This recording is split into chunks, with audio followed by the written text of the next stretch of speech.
Tips and tricks you probably didn't know about NHL 25. We have a total of 40 things on this video, and 30 of them are things that are not even listed in-game in the controller settings. So these secret mechanics are only known by a fraction of the player base. And even from the top of the top players, I doubt anyone will be walking away from this video saying that they knew all of this in advance. Towards the end of this video, there are a couple of things which I very recently just learned. So if you get 40 out of 40, I honestly think you're lying. I don't think anyone knew all of these before. I have divided this video into 5 sections: beginner, intermediate, advanced, expert, and then at the end I have 5 things that are absolutely useless, but you probably still didn't know about. Let's jump right into the beginner section. These 10 things aren't necessarily secrets, but these are things that I still see a lot of people not knowing how to do, but these can all be found in the controller settings. So if you're not a beginner, you definitely should know all of these. To make a drop pass, click RB or R1 while gliding. Briefly let go of the left stick to glide. You can also use the right stick to drop the puck to the preferred side. To aim your shots, use the left stick. I still see so many people asking me how to aim 5-hole,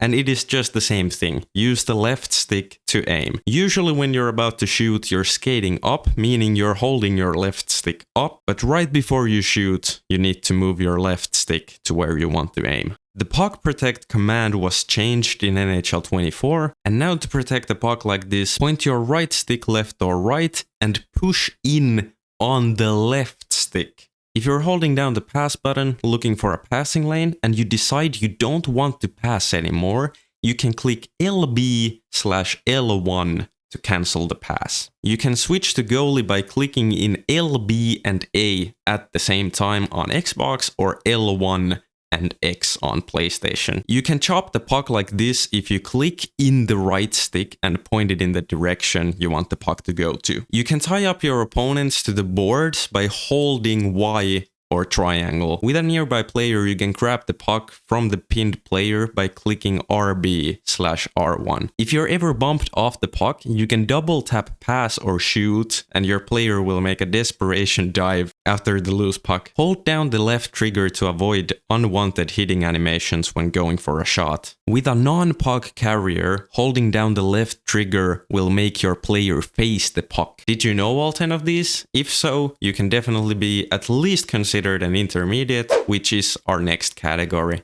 In this category, we have things that are not listed in the in-game settings, but advanced players should definitely know these 5 things. Make your passes more effective by bringing the puck to either forehand or backhand before passing it. This will make the pass more powerful and change the angle of the pass, making it much more difficult to defend. On the other side, to intercept cross creases better, try facing the puck properly. To maximize your chances of intercepting a pass, use a combination of positioning yourself far enough from the passer and use LT/L2 to turn your player's face towards the passer. It is also easier to intercept the pass on the forehand. Taking a timeout will reset the full pressure meter and restore your player's energy. You can make a one-touch pass by clicking the pass button during the previous pass. If you're really fast, you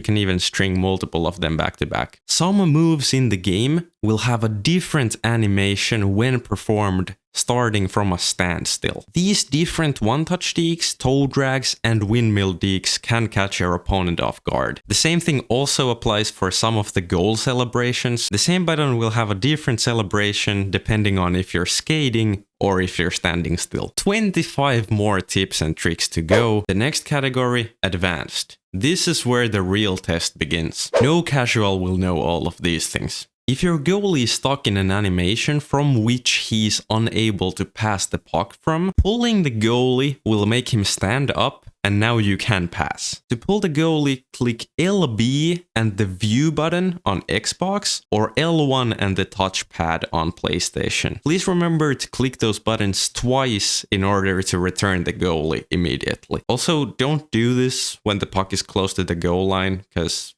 This has happened to me about 10 times. You can aim your face-offs using the left stick. To switch players more effectively, hold RT/R2 and point your right stick to the direction of the player you want to control. Alternatively, you can click in the right stick and switch to the player closest to your own goal line. Whenever the puck is stuck under the goalie, sometimes you can score using the puck chop. This doesn't work as well in NHL 25, so the clip is from NHL 24. In World of Chel, if your player gets stuck in an injury animation, you can click LB or L1 to crouch block in order to cancel the injury animation. This doesn't cancel the actual injury, but it cancels the slow getting up injury animation. Also note that there are different types of injuries in World of Chel. Usually it's gonna be a leg injury slowing you down, but sometimes it'll be like a hand injury where your skating speed isn't affected. Holding down the pass button will disable the ability to do a toe drag. This can be useful, for example, on a breakaway, just to avoid doing an accidental toe drag. Holding down the right bumper or R1 disables shots targeting the net. You can use this to dump the puck in the offensive zone or go for deflections. With a slap shot, you can do basically the same thing by winding up for a slap shot and then clicking the pass button to do a slap pass like this. To dump the puck in the defensive zone, hold down RB/R1 and shoot. The power of this dump will depend on how long you were holding R1 before shooting it. You can call for a pass or a shot from an AI teammate. You can also hold down on the right stick to wind up for a slap shot, and the AI teammates will consider this a call for a pass, and they will try to pass to you. Icon passing still works even if they do not show up. The icon passes always follow the same logic. Your left wing will always be square on PlayStation or X on Xbox. Your center will always be triangle on PlayStation or Y on Xbox. Your right wing is always circle on PlayStation or B on Xbox. And your left defenseman will always be X on PlayStation or A on Xbox. The right defenseman's icon depends on who has the puck. For example, when you have the puck with your center,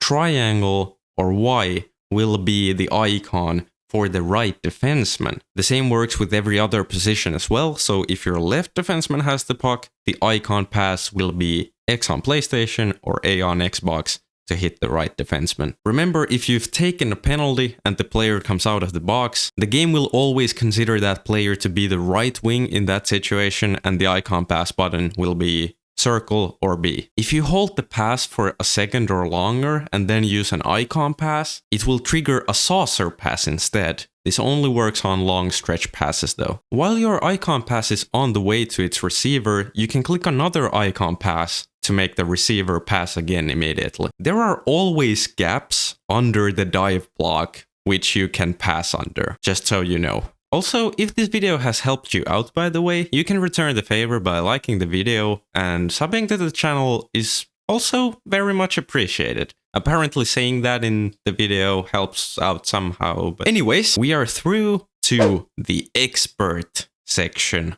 of this video. These things are the most impactful things, and some of them I didn't know a year ago. If you knew all of these, you're definitely in the top 1% of the player base. The time window to get a green timed one-timer is actually quite long. On short quick passes, you can actually click the one-timer immediately. In World of Chel, you can even be ready for a one-timer by holding up on the right stick before your teammate even passes the puck. And yes, on a shorter pass, this will also count as a green timed one-timer. You can aim deflections. This is one that probably a lot of people actually knew, but I learned this last year. You don't have the same control as aiming like a regular shot, but you can definitely still pick the side of the net where your tip will go. When you hold down RB/R1, you activate the defensive skill stick. From this position, you can actually poke check by clicking in the right stick. I'm telling you, these pokes are insane in this game. But watch out, every second you spend in the defensive skill stick does make your player slower. You can still backskate just like in years past. Normally in this game, holding LT or L2 with the puck will make your player face your opponent's net, but you can essentially disable that by doing a puck protect animation just before going into the L2. The puck protect animation isn't actually even necessary. You can just hold the puck to that side first. And last, but definitely not least, you can force your player to shoot on the forehand by rotating your right stick from all the way back, almost like behind you on the forehand side. And from there, rotating the right stick up. No matter how your player is positioned, he will turn to make it a forehand shot. Depending on where your player is facing, you'll get an animation like this or an animation like this. So, there we have it. If somebody knew all 5 of those things, I'm very impressed. We still have the last category left, the most exciting category, the useless category. Let's start with the least useless one, so the most useful one, I guess. There are 2 ways you can do a spinorama. I was absolutely shocked to learn that one of my friends was doing the spinorama the other way. So obviously you know that you can do a spinorama by just clicking L2, right? But apparently, if you hold your right stick to the left or to the right, then hold the L2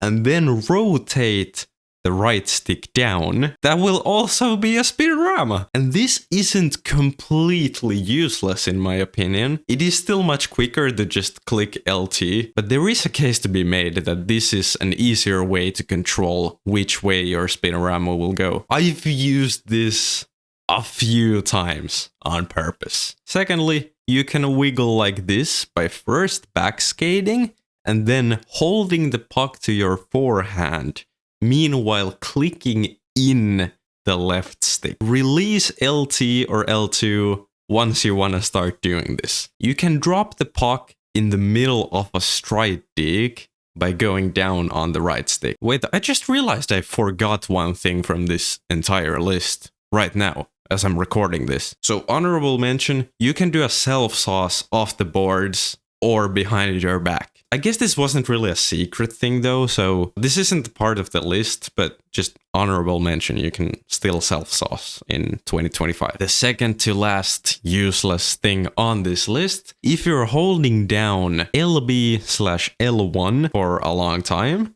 and then you let go, your player will do a windmill dig. It is kind of weird. If a loose puck is in this very specific spot behind you, your player might go for a between the legs one-timer if you try to shoot it. So there we have it, 40 hidden game mechanics of NHL 25. Thanks for watching. Let me know in the comments how many of these 40 did you get? You can even break it down category by category. Let me know what you thought of the video, and of course, let me know if I missed something from this video. I've been planning on making this for almost half a year now, so I'd be really interested in hearing something that I maybe didn't know about the game, or something I just forgot to include in this list. Once again, thanks for watching, and I will see you on the next video.